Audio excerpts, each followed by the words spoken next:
أعوذ بالله من الشيطان الرجيم بسم الله الرحمن الرحيم رب اشرح لي صدري ويسر لي أمري واحلل عقدة من لساني يفقهوا قولي.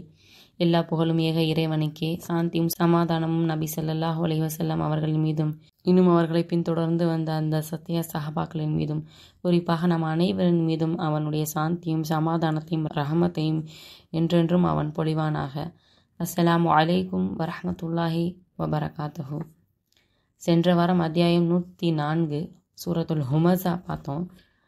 இந்த வாரம் இன்ஷா அல்லாஹ் அத்தியாயம் 103 சூரத்துல் அஸ்ர் பார்ப்போம்.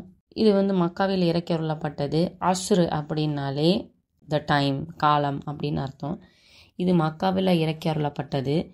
இந்த சூறாவுக்கு அஸ்ர் அப்படின்ற அந்த முதல் வசனத்தையே இதனுடைய சூறாவின் பெயராகவே சூட்டப்பட்டுள்ளது. இது மக்காவுடைய ஆரம்ப காலகட்டத்தில், அதாவது இஸ்லாம் பரவ தொடர்ந்த அந்த ஆரம்ப காலகட்டத்தில் இறக்கி அருளப்பட்டிருக்கு.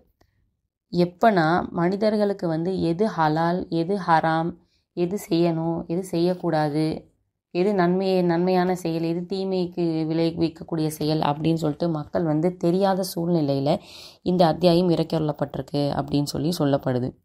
இன்னும் யாராச்சும் ஒருத்தவங்க இஸ்லாத்தினுடைய அறிவுரைகளை கேட்டால் சுருக்கமாக அவங்களுடைய மனதில் ஆழமாக பதிந்து விடக்கூடிய அளவில் இந்த சிறிய வாக்கியங்களை கொண்டது இந்த சூறா அப்படின்னு சொல்லிட்டு அறிஞர்கள் சொல்கிறாங்க.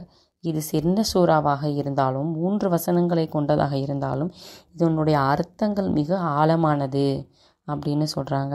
ரொம்ப சின்ன சூறாவாக இருந்தாலும் மனிதர்கள் எப்படி இவ்வுலகத்தில் வெற்றி பெறணும், மனிதர்கள் எப்படியெல்லாம் இருக்கக்கூடாது, எதை பண்ணணும் அப்படின்னு சொல்லி இந்த சூறா எடுத்து உரைக்குது அப்படின்னு சொல்லிட்டு அறிஞர்களால் சொல்லப்படுது.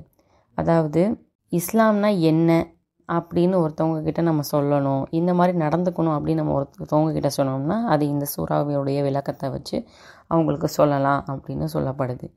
இன்னும் இதில் டைம், அதாவது காலம் அப்படின்னு குறிக்கிறது எது அப்படின்னா நம்மளுடைய வாழ்க்கை. நம்மளுடைய வாழ்க்கை தான் நம்மளுடைய முழுமையான இந்த நேரத்தை குறிக்கிறது. அதாவது ஒரு அல்லாஹ் எந்த ஒரு விஷயத்தையுமே ஆணித்தனமாக சொல்கிறானோ அந்த விஷயத்தில் பயங்கரமான உள்ளர்த்தங்கள் உண்டு. குர்ஆனில் பார்த்திங்கன்னா அல்லாஹ் நிறைய இடங்களில் சத்தியமிட்டிருக்கான்.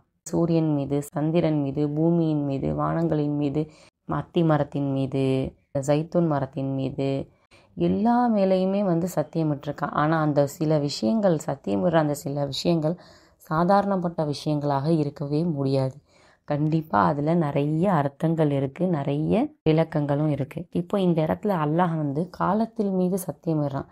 இந்த காலம் எதை குறிக்குது அப்படின்னா மனிதனுடைய பிறப்பிலிருந்து இறப்பதற்குரியதான அந்த வாழ்க்கை, அந்த வாழ்க்கையை தான் இந்த இடத்துல காலமாக கன்சிடர் பண்ணுறோம் நம்ம. அதாவது ஒரு மனிதன் பிறப்பில் இருந்து இறப்பு வரைக்கும் எப்படி அவன் வாழ்கிறான், எப்படி வாழணும் அப்படின்றது தான் இந்த சூறா நமக்கு சொல்லி காண்பிக்குது. இன்னும் எந்த அளவுக்கு இந்த சூறாலேருந்து நமக்கு படிப்பினை கிடைக்கிது அப்படின்னா, அதாவது நம்மளுடைய ஈமான் நம்ம எப்படி வச்சுருக்கணும், நல்ல அமல்கள் செய்யணும், இஸ்லாத்தை எந்த அளவுக்கு பரப்பணும், எப்படி பொறுமையை மேற்கொள்ளணும், எப்படி சஹாபாக்களும் எப்படி நபிமார்களும் பொறுமையாக இருந்தாங்களோ அந்த மாதிரி பொறுமையாளர்களாக நம்மளும் திகழணும் அப்படின்னு இதனுடைய இறுதி வசனத்தில் அல்லாஹ் நமக்கு அறிவுறுத்துறான். சூறாக்குள்ளே போவோம். முதலாவது வசனம் வல் அஸ்ரு. வல் அஸ்ரு வனாலே இந்த இடத்துல சத்தியமிட்டு அல்லாஹ் சொல்கிறான். நிறைய இடத்துல வா வர்றது இன்னுமே குறிக்கும். ஆனால் ஒரு விஷயத்தின் முன்னாடி வா வந்துச்சுன்னா அது கண்டிப்பாக அது சத்தியத்தை குறிக்கிறதா தான் இருக்கும்.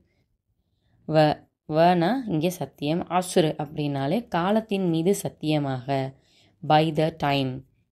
இரண்டாவது வசனம் இன்ன நிச்சயமாக, இண்டீட்.